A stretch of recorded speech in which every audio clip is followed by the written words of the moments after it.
헬로윈데이에 대규모 인파가 몰린다는 것도 이미 잘 알고 있었습니다. 박희영 증인 2020년, 2021년 모두 헬로윈데이 대책에 인파 예측이 포함되어 있었죠? 인파 예측은 없었습니다. 왜 없었어요? 예.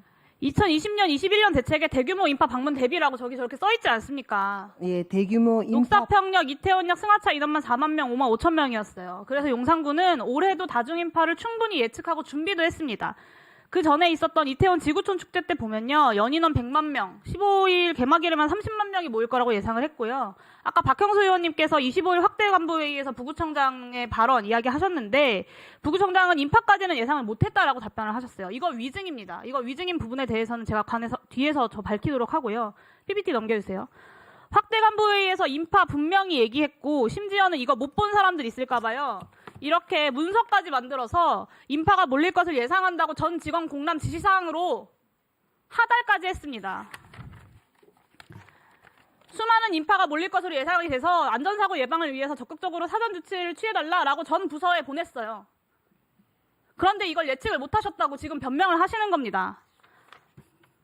참사 당일에 대규모 인파가 운집하여야 할 거 예상 못했다라고 계속해서 반복하실 겁니까, 두 분?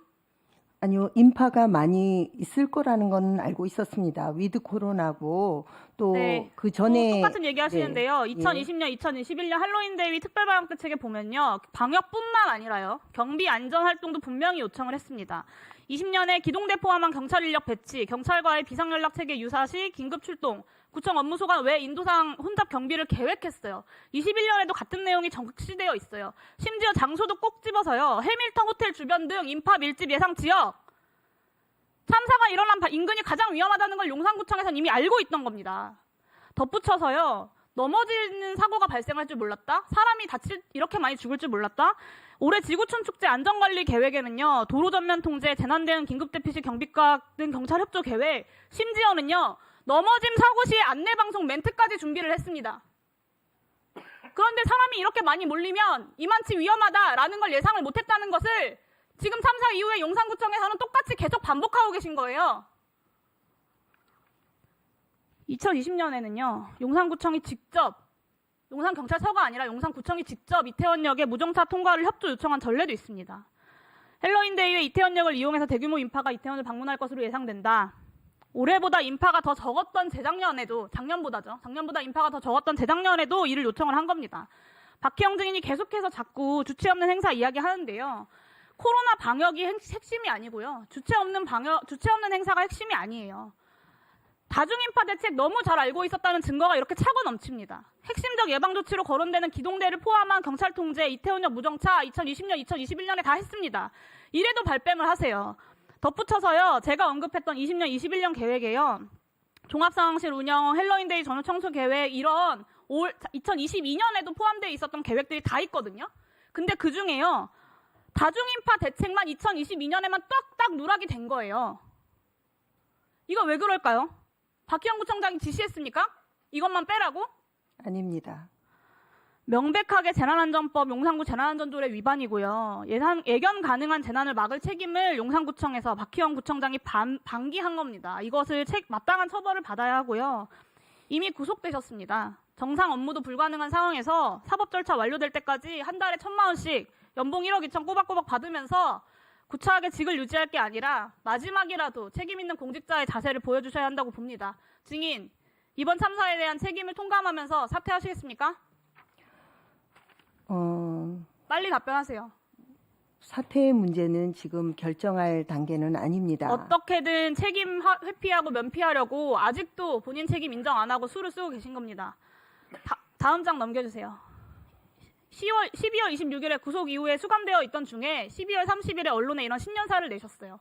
12구 참사로 큰 아픔을 겪었다. 재난안전대책을 마련하겠다라고 하셨습니다. 맞죠? 네. 이거 본인이 내신 것도 맞죠? 그 전에 제가 구속되기 전에 이미 신년사가 만들어져 국민들한테 있었죠. 새해 복 많이 받으시라고 통상적으로 연락도 하셨죠? 그렇게 할 수가 없죠. 26일부터 구속돼 있는데 제가 어떻게 연락을 네, 하겠습니까? 아닙니다. 넘겨주세요. 국민들한테 이런 메시지 보내셨어요. 헌법 위에 때법이 있고 그 위에 국민정서법이 있습니다. 저는 국민정서법으로 구속이 되었다고 생각합니다. 제가 보낸 거 아닙니다. 증인이 구속된 게 법적으로 책임이 없는데 유가족이 떼써서 떼법으로 국민들이 박희영 구청장 싫어해서 특수본이 구속한 거라고 생각하십니까? 의원님, 제가 26일 날 구속이 됐는데 이거 카톡 저걸 올린 어떻게 사람이요. 네. 박희영 구청장이 전해달라고 했다고 올렸어요. 메시지를 전해왔다고요. 이거 그건 카톡 말이- 올린 사람 박성규 씨인데요. 모르시는 분입니까? 아는 분이긴 하지만 저는 보낸 적도 없고 말 같지도 않은 소리 하지 마세요. 이거 보낸 양반이요. 3대 4대 용산 구의원 했던 사람이고 용산 구의회 부의장까지 했던 사람이에요. 한나라당 중앙위원까지 했던 사람이고요. 이런 사람이 자의적으로 구청장 사칭해서 지금 카톡방 메시지 뿌렸다고 지금 이야기하시는 겁니까? 그걸 누가 예. 믿습니까? 저는 전혀 모르는 내용입니다. 이분이요. 10월 25일 참사 4일 전에 박희영 구청장이랑 같이 행사 참석해서 사진도 찍은 분이에요. 25일 날이요? 네. 그렇게 할 수가 없는 게 제가 코로나가 사진 보여드려요? 12월 25일이요? 10월 25일이요. 참사 4일 전에. 그런 아, 그럼 뭐 사람이 행사가 지금 구청장을 사칭해서 저런 문자를 뿌렸다라고 지금 주장하시는 거라고요. 그 말을 누가 믿습니까? 그거는 수사를 통해서 밝혀질 일입니다. 저는 전혀 그러면 모릅니다. 꼭 이 사람 고소하시기 바랍니다. 그렇게 하시겠습니까? 저는 오늘 처음 들었습니다. 이 내용. 구청장 사칭입니다. 고소하실 거죠? 확인해 보겠습니다. 네, 고소하셔야 됩니다. 본인이 결백하시다면. 저는 오늘 처음 듣는 내용입니다. 참사를 막을 수 있었음에도 불구하고 책임을 방기했고요. 계속해서 이어지는 거짓말. 청문회에서 위증하고 증거인멸 시도하고 구속되고 나서도 매월 1,000만 원씩 국민 세금으로 따박따박 월급 받아가면서 떼법이랑 국민정서법 운운하면서 억울하다고 하시는 겁니다. 저는요. 사람이 어떻게 이렇게 뻔뻔하고 사람이 어떻게 이렇게 악랄합니까?